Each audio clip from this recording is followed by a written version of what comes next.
There is a photograph no one discusses. It was taken sometime in late July 1944 in a Norman farmyard approximately 4 kilometers east of St. L. In it, an SS Hauptsturmführer, a captain, sits across a field desk from an American military intelligence officer. The German is not in chains. He is not being restrained. He is leaning back in his chair with the particular ease of a man who believes he has already won an argument, even in captivity. On the desk between them is a single sheet of paper.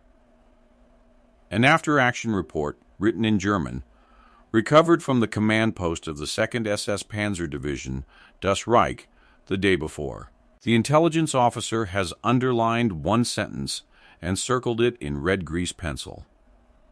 The translation, as it appears in the records of the 1st United States Army, reads as follows: "The Americans fight mechanically.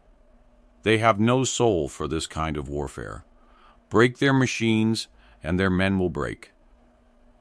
The Hauptsturmführer had written that 3 weeks before the battle at Hill 192. 3 weeks before 23 of his men were taken prisoner by a unit that, by every calculation in his report, should not have existed anymore.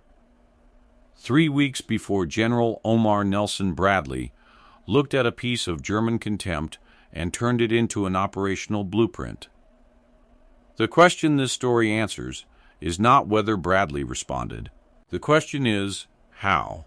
Because what he did next became one of the least taught lessons in modern military history. A lesson about reading your enemy's confidence as a map. About using their certainty against them. About what happens when the man they called too soft decides to stop explaining himself and start demonstrating. Part 1. The weight of the mission. By the first week of July 1944, the Normandy campaign had gone badly wrong in ways that the liberation maps in London newspapers did not reflect.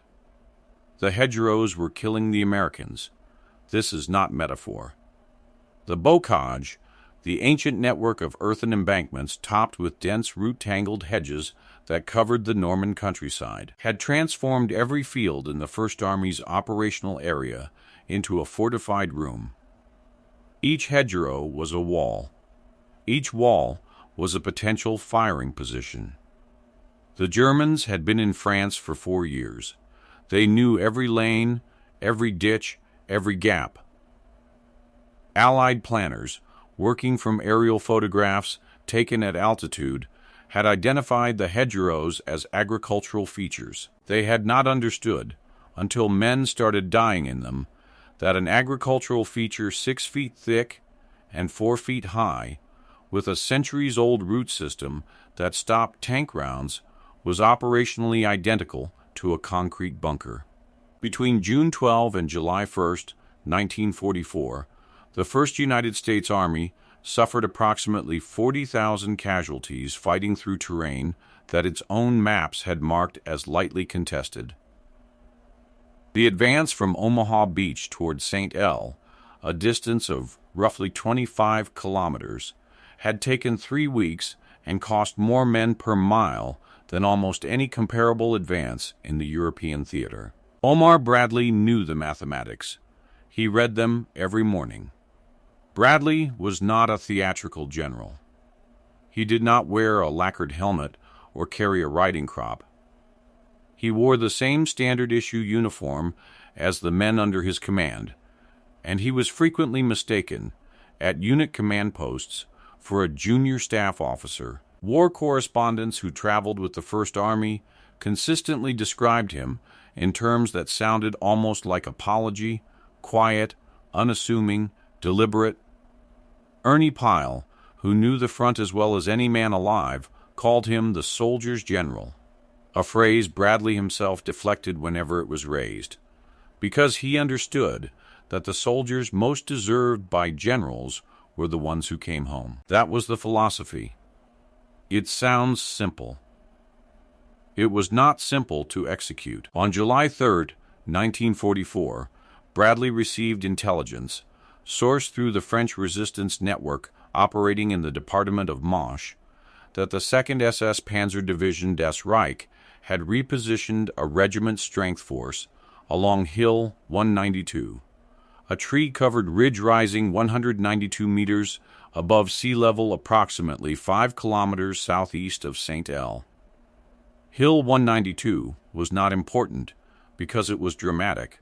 It was important because it was the highest ground in the immediate operational area, and whoever held it could observe and direct artillery fire onto virtually every American supply route in the sector. As long as Das Reich held Hill 192, Bradley could not move. The intelligence report was specific. The SS regiment had established 3 mutually supporting defensive positions across the ridge. The main line of resistance ran along the northern face. 2 secondary positions covered the eastern and western approaches.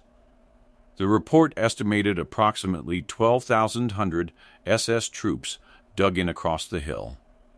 The report also included, almost as an aside, a captured document, the after-action commentary from SS Obersturmbannführer Christian Teixen, commanding officer of the 2nd SS Panzer Regiment, who had observed the previous American infantry attacks in the sector. Teixen's assessment, translated by 1st Army G2, used the phrase that would be circled in red grease pencil and placed on Bradley's desk. The Americans fight mechanically. They have no soul for this kind of warfare. Break their machines, and their men will break. Bradley read it twice. Then he put it in his breast pocket and kept it there.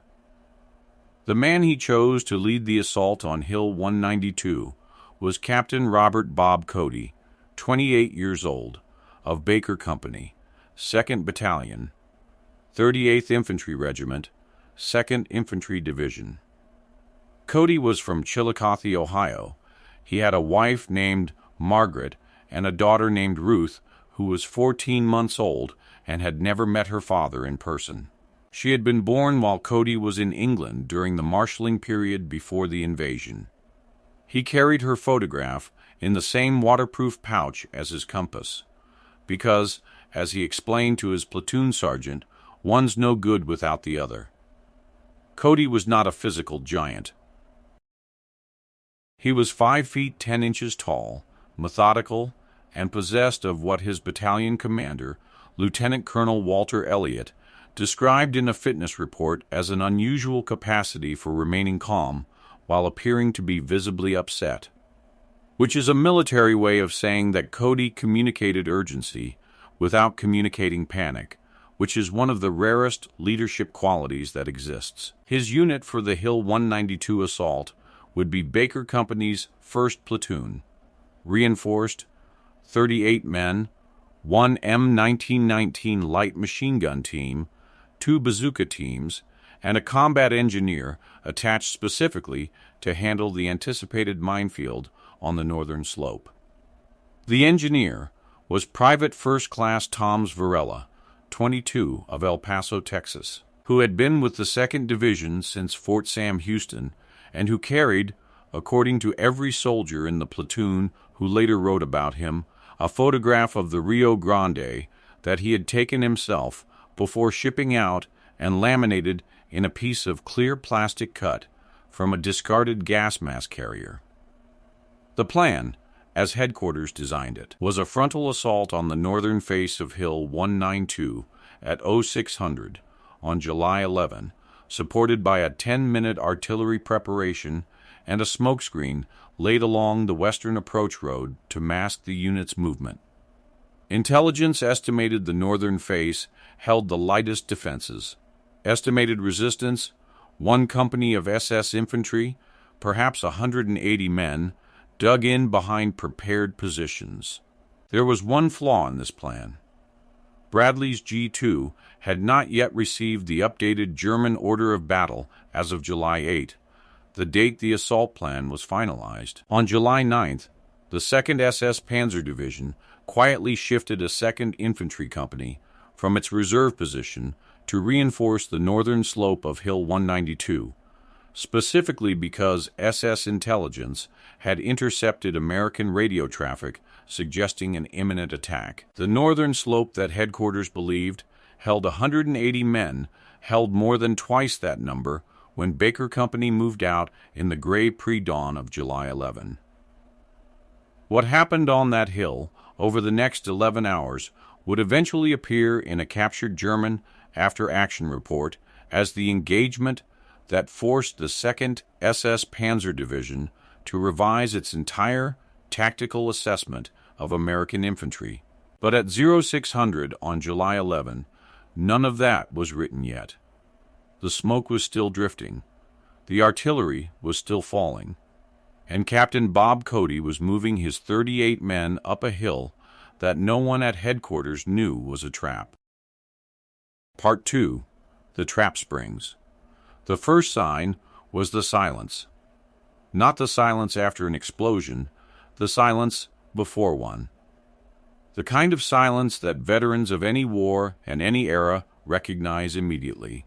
The sound of the other side deciding to let you come a little closer. Baker Company's 1st platoon crossed the line of departure at 0602, moving in 2 files along either side of the narrow farm track that wound toward the base of Hill 192's northern slope. The artillery preparation had ended 4 minutes earlier. The smoke screen was holding. Sergeant First Class Desmond Okafor, 31 years old, Baltimore, Maryland, the best NCO in Baker Company by unanimous consensus of every officer who served with him, was leading the left file, watching the tree line above. Okafor wrote in his after-action statement, "The ground didn't match the map. The map showed open pasture for the first 300 yards from the base. What was there was hedgerow. Not one hedgerow, 4 of them, stacked like rungs on a ladder going up the hill. They weren't on any map we'd been given. Somebody photographed that slope from the wrong angle or the wrong altitude and called it clear. It wasn't clear. It was perfect cover for everything they'd positioned there. The ambush came at 0617.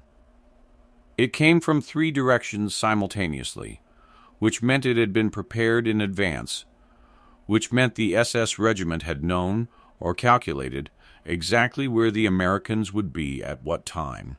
The machine gun positions were not on the northern slope. They were in the hedgerows. In the hedgerows that weren't on the map. 4 MG-42s opened at ranges between 80 and 120 meters, interlocking fields of fire that covered every viable avenue of movement. In the first 90 seconds, Baker Company lost 7 men. Sergeant Okafor went down with a fragment wound to his left shoulder at the first burst. Private First Class Varela, the combat engineer, was pinned behind a root mound 15 meters forward of the main body, unable to move in any direction. 2 of the 3 squad leaders in the platoon were in the kill zone.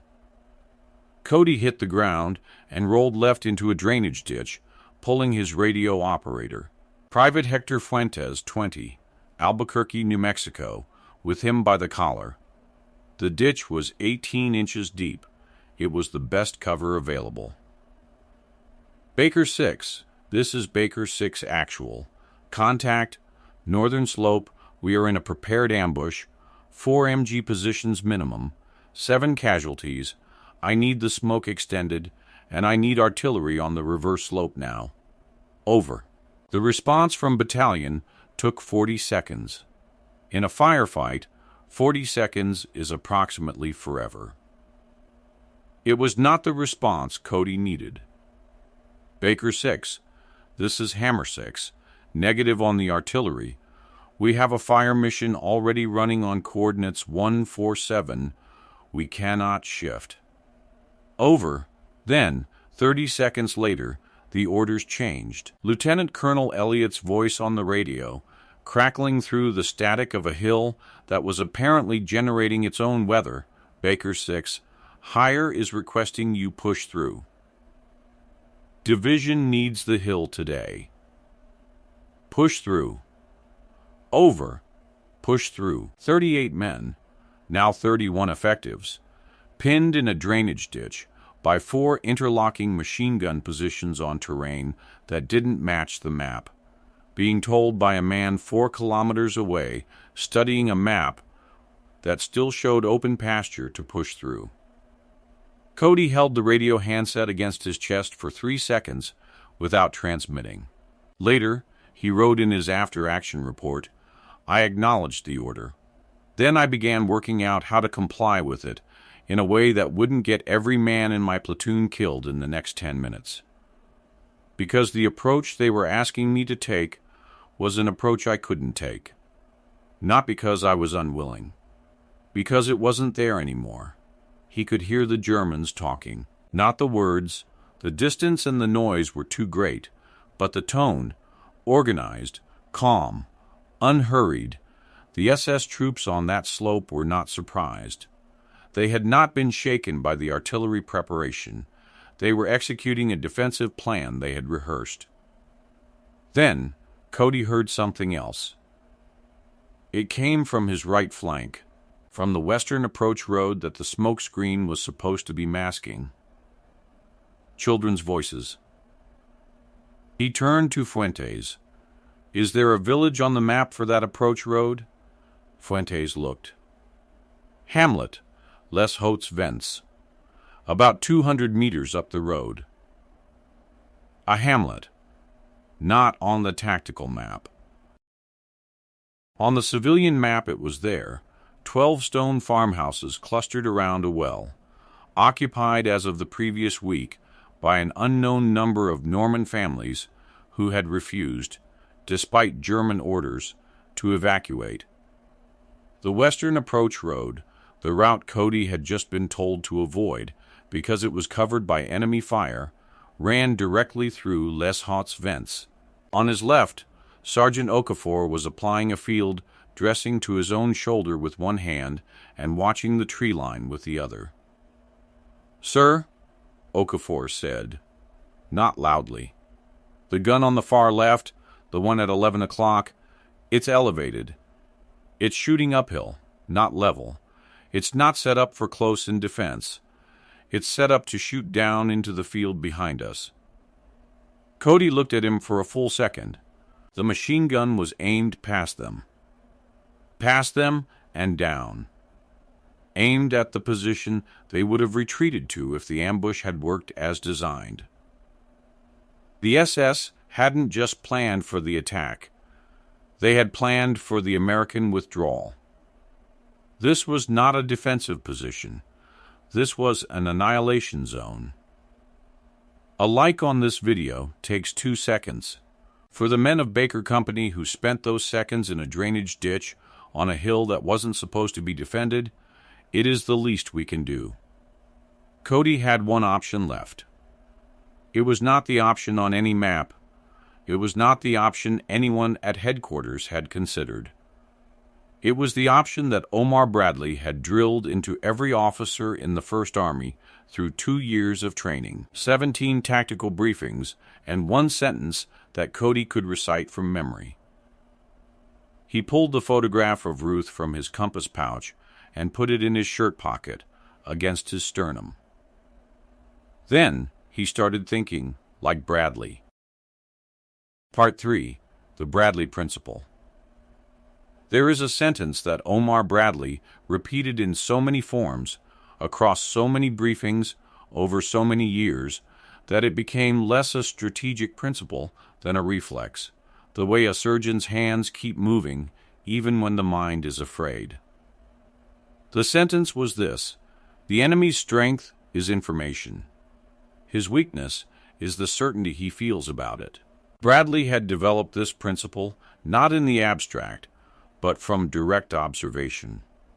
He had watched Rommel. He had studied the German tactical manuals captured in North Africa. And what he saw, consistently, across every theater where the Wehrmacht performed brilliantly, was that German excellence was inseparable from German predictability. The Germans were masters of the initiative, but only when the battle conformed to their model of what a battle should look like. When it didn't conform, when the terrain was wrong, the enemy didn't retreat when they should have. The timeline broke, German command cohesion degraded with remarkable speed. The SS on Hill 192 were performing exactly according to their model. Bradley had given his officers 3 linked directives that every man in his command structure had internalized by the summer of 1944. First, never attack into an enemy's prepared strength. Second, the enemy's preparation reveals his expectation, and his expectation is the only true map of the battlefield. Third, find what the enemy has not prepared for, and put your full weight there. In his field notes from July 1944, published decades later in his memoir A Soldier's Story, Bradley wrote, "The Germans are brilliant when you meet them where they want to be met. They become ordinary men almost immediately when you find the gap between what they planned and what they assumed." Captain Cody had found the gap. It was sitting in a hamlet on a road nobody had thought about. Les Hautes-Vents, the hamlet on the western approach, was not a tactical objective. It was not on Cody's map overlay. It was a cluster of farmhouses occupied by French civilians, which was precisely why no SS commander had chosen to put a prepared defensive position inside it. German doctrine regarding civilian settlements in July 1944 in Normandy was complicated. They used them when necessary and avoided them when optics required. More importantly, the SS tactical plan for Hill 192 had apparently been built around the assumption that any flanking attempt from the west would come down the open ground south of the road, not through the village itself. The village was the gap. But the village had people in it. Cody's plan required moving 11 men through Les Hautes-Vents, through the farmyards, between the buildings, using the stone walls for cover to reach a draw on the western face of Hill 192 that his map showed as undefended. If those 11 men moved through the village and the SS had a forward observer in one of the upper windows, which was possible, the civilians in those buildings would be in direct danger of retaliatory fire. He spent exactly 4 minutes making this decision. Later, in his after-action report, he wrote, "I decided we would move through the village quickly and maintain noise discipline. If we were going to bring fire on those buildings, it was going to be because the Germans chose to fire on us there, not because I chose to put my men in position slowly enough to give them time to think about it. Speed was the only protection I could offer those people." He split the platoon. Sergeant Okafor, wounded, one arm effectively useless, but conscious and mobile, would hold the drainage ditch with the main body and keep the machine guns busy with fire and movement. Give them the attack they expected to see. Keep their eyes forward and down. Cody would take 11 men through Les Hautes-Vents. They would move to the western draw. They would climb the hill from the direction no one on that ridge was watching. Before he moved out, he turned to Fuentes. "Tell battalion what we're doing. Exact coordinates. If they want to call me back, they can call me back." Fuentes transmitted. Battalion's response arrived just as Cody's 11 men were crossing the hedgerow into the first farmyard. The response was, "Acknowledged. You are currently outside your assigned axis of advance. Proceed at your own discretion." Out. Proceed at your own discretion. If you're watching this story of Captain Bob Cody and the men of Baker Company, 2nd Infantry Division, stay with this channel. Subscribe now. Because the stories that deserve to be told don't always end up in the history books, but they live here. The 11 men moved into Les Hautes-Vents at approximately 0648. An elderly Norman woman, The accounts do not record her name, only that she was perhaps 70 years old and that she was standing in her kitchen doorway when the Americans came through her farmyard, watched Cody pass. He raised one finger to his lips.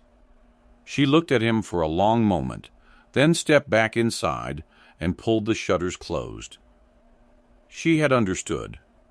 On the far side of the hamlet, the western draw opened up before them like a corridor through the hill. It was narrow, it was steep, it was completely invisible from the northern face. It was exactly where the SS had not looked. 200 meters above them, in the forward command post on Hill 192's crest, SS Obersturmbannführer Tixon, the man who had written the contempt report, was reading a position update from his forward observers. The Americans were pinned in the drainage ditch on the northern slope. The machine guns were holding. The American attack had been broken. He would note in his command log at 0642, defense proceeding as planned. Enemy committed to failed approach. No flanking activity detected. He wrote those words 11 minutes before Cody's boots touched the western draw. Part 4. The breaking point. The draw was 40 meters wide at the base and narrowed to 15 meters near the crest. It was choked with underbrush, hazel and elder and something Cody couldn't identify that tore at his sleeves, and the gradient was steep enough that the men had to lean forward and use their hands on the ground in the steeper sections. They moved in single file. No talking, hand signals only. The noise from the firefight on the northern slope was continuous enough to cover the sound of 11 men climbing. But Cody knew this only held as long as Okafor's main body kept the machine guns occupied. And Okafor was working with 20 men, a wounded shoulder, diminishing ammunition, and the knowledge that his job was to appear to be the real attack. Private Fuentes, moving second in the file behind Cody, later wrote, "The draw was the strangest thing. It was almost quiet in there. You could hear the battle 50 meters away, and it sounded like it was happening in a different country. The captain was moving fast, faster than I expected, and I understood why. If they heard us from up top before we got there, we'd be finished. Speed was the only armor we had. They were 130 meters up the draw when Private First Class James Whitaker, 19 years old, Springfield, Illinois, the youngest man in the detail, stepped on a pressure plate. The mine was a shoe mine, a small wooden-cased anti-personnel device specifically designed to defeat metal detectors. Varela, the combat engineer, was not with them. He was still pinned on the northern slope. Nobody had a mine detector. Nobody had expected mines in the draw because the draw wasn't on the map as a route. Whitaker went down. Not dead, the shoe mine had taken the front of his right boot and fractured 3 bones in his foot, which was the kind of wound that was survivable and completely incapacitating simultaneously. He made no sound. His face was white. Cody was beside him in 3 steps. The question of what to do with Whitaker was, in tactical terms, simple and brutal. Leaving him was not acceptable. Carrying him would slow the group and might give them away. They could not go back, because going back meant crossing Okafor's line of fire when the main body's situation was deteriorating by the minute. Cody looked at Whitaker. Whitaker looked back at him. "Sir," Whitaker said, very quietly, "I can move if somebody stays close."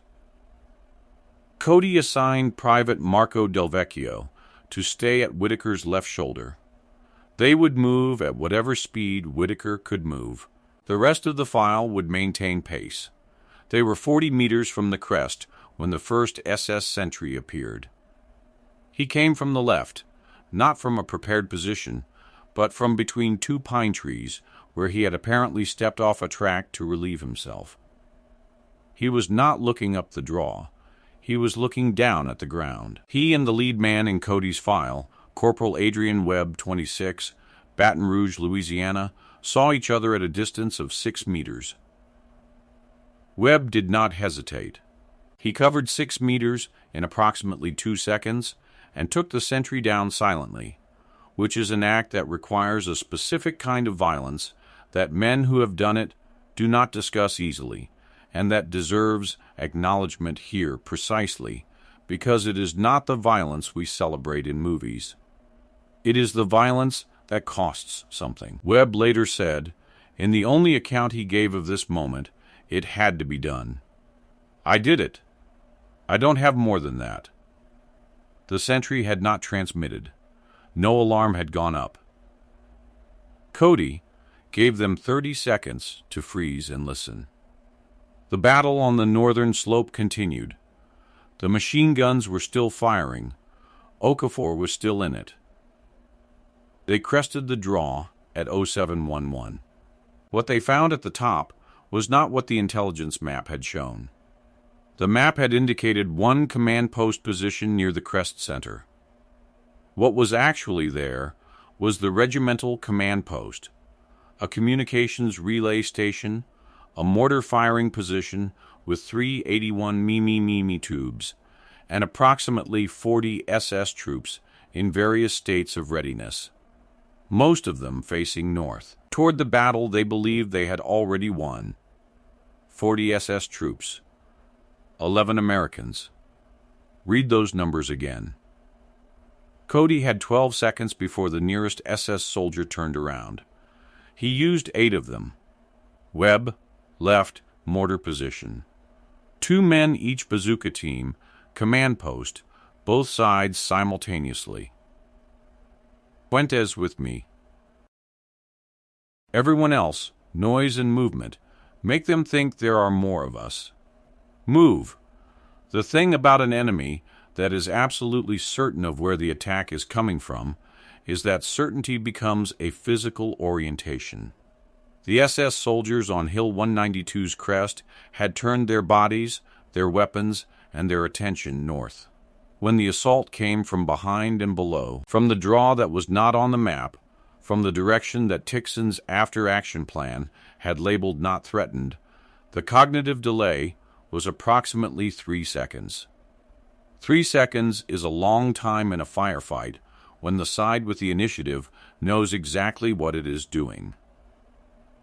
The bazooka teams hit the command post bunker on both sides in the same 2-second window. Webb's 2-man team put the leftmost mortar out of action with a grenade before the crew could traverse it. Cody and Fuentes went through the command post entrance firing. In the command post, they found Tixon's communications officer, a young SS Untersturmführer, who later gave the most detailed prisoner account of the engagement. They found maps. They found the regimental cipher books. They found, pinned to a wooden board above the radio set, the after-action report with the underlined phrase about American soldiers fighting mechanically. Cody didn't read it then. He had a hill to secure. The next 19 minutes were what the 2nd Infantry Division's official history would later call a period of intense close-quarters fighting, which is the language official histories use when the reality is too chaotic and too costly to describe in clean sentences. The SS troops recovered faster than Cody had hoped. They were, by any measure, elite soldiers, experienced, disciplined, and fighting on ground they knew intimately. 3 times in those 19 minutes, Cody's 11 men, now 9 effectives, with Whitaker immobile and Del Vecchio down with a concussion from a rifle butt, were pushed back to the edge of the crest. 3 times they came back. The machine guns on the northern slope fell silent at 0719, which meant one of 2 things. Either Okafor's main body had been overrun, or the SS gunners had turned to deal with the threat on the crest. It was the latter. Okafor had seen the gun positions shift, and driven his men up the slope in a straight frontal assault that should not have worked and somehow did. Because the SS troops, who had been methodically covering every approach, were now receiving frantic radio calls from their crest position and trying to understand what was happening. Tixon's command log for this period shows 4 entries in 22 minutes, each more fragmented than the last: 0712, intrusion, crest position, source unclear; 0718, crest position under sustained attack, request reinforcement; 0723, reinforcement route compromised, northern slope no longer contained; 0731, command post destroyed, regiment no longer in communication with crest. At 0731, Captain Robert Cody of Chillicothe, Ohio, stood at the survey marker at the highest point of Hill 192, bleeding from a cut along his jawline from a fragment he hadn't noticed taking, and watched Sergeant Okafor's remaining men come over the northern ridge. Okafor had 15 men left. He was no longer using his left arm. Hill 192 was taken. The cost of Cody's original 38 men: 6 were dead. 14 were wounded, 4 of them seriously. The 11 men who climbed the draw had 5 casualties, including Whitaker, who would spend 8 months in a military hospital before learning to walk normally again. The objective was taken. But understand what that sentence costs.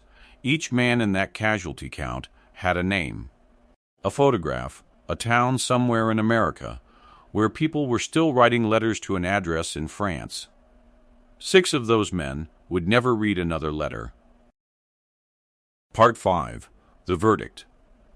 The hill, when it was over, smelled of pine sap and cordite and something sweet and wrong that men who have been in combat will recognize and not name. The SS command post had burned. The communications relay was destroyed. The 3 mortar tubes lay on their sides, collapsed by the concussion of Webb's grenades.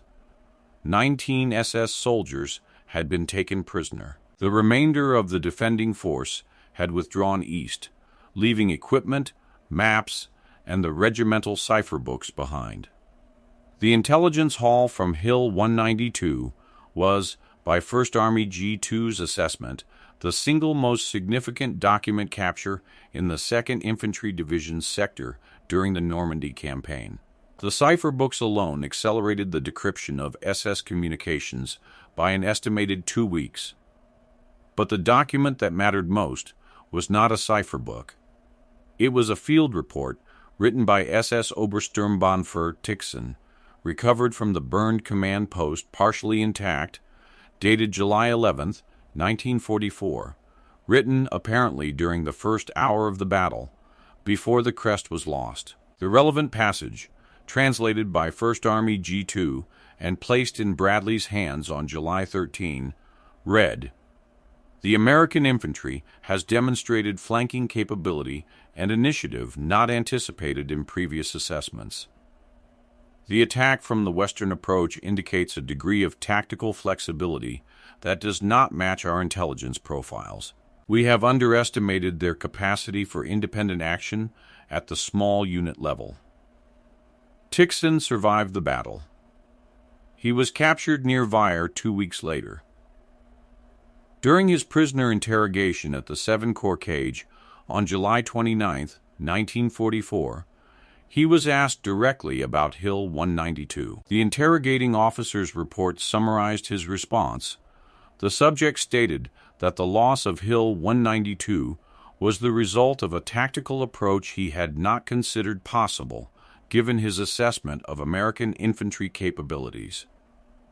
He attributed the outcome to what he called an unusual willingness to deviate from the expected line of attack. He stated, without apparent reluctance, that the assessment in his earlier report that American soldiers lacked adaptability had been incorrect. He used the word incorrect twice. The man who wrote that Americans fought mechanically, who wrote that breaking their machines would break their men. He said it twice, incorrect. That is the only eulogy that kind of contempt deserves.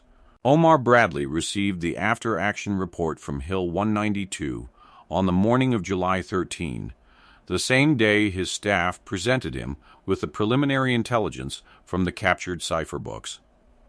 He read Cody's account. He read the casualty figures. He read the prisoner interrogation summary of Tykeson's revised assessment. He wrote in his field journal, again, published in A Soldier's Story decades later, a single understated line, Baker Company's action at Hill 192, demonstrated exactly the kind of battlefield reasoning this army is capable of producing when its officers are trusted to think. Trusted to think. Two words that contain an entire command philosophy. It was Bradley's deepest conviction. Tested across North Africa and Sicily, and now in the Norman hedgerows, that the difference between an army of trained fighters and an army of thinking soldiers was the single most decisive variable in modern warfare.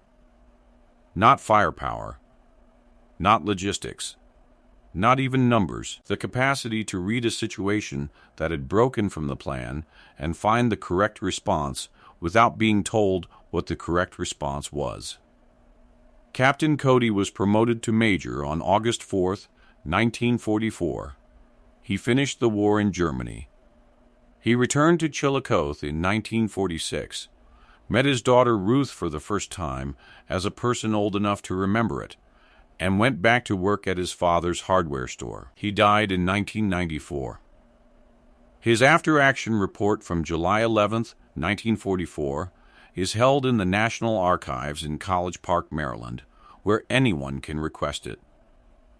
It is 23 pages long and is written in a style that reads less like a military document and more like a man trying to account, honestly, for every decision he made on a day that could have gone differently. Sergeant Okafor recovered from his wound and continued in service. He wrote, in a letter home dated July 19th, 1944, "We took the hill. I want you to know that. Whatever comes next, we took the hill.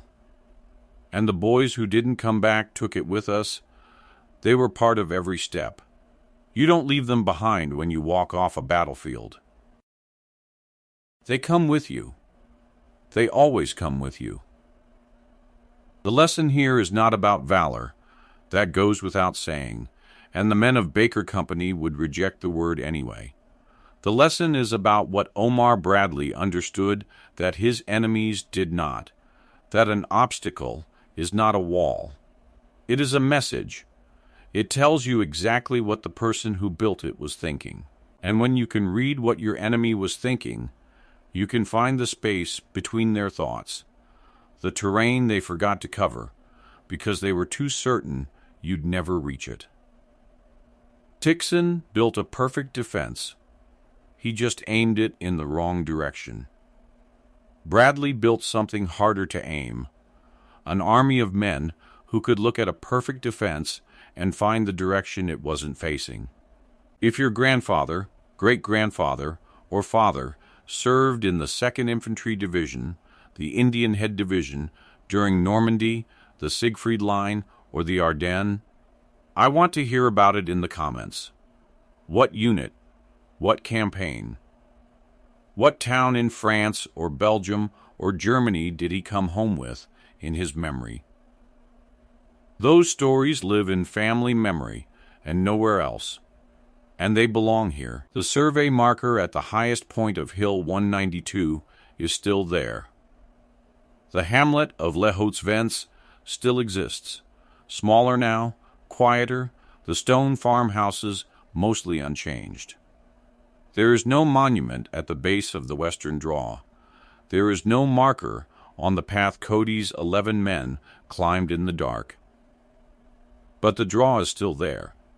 The hill is still there. And if you know how to read ground, the way Bradley taught his officers to read it, you can stand at the base of that draw today and understand exactly what happened.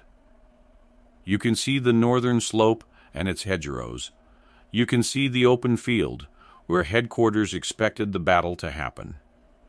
You can see the gap between what was planned and what was possible. And if you look at it long enough, you understand why the SS officer who laughed said incorrect twice. Some hills you only take by finding the slope that nobody's watching.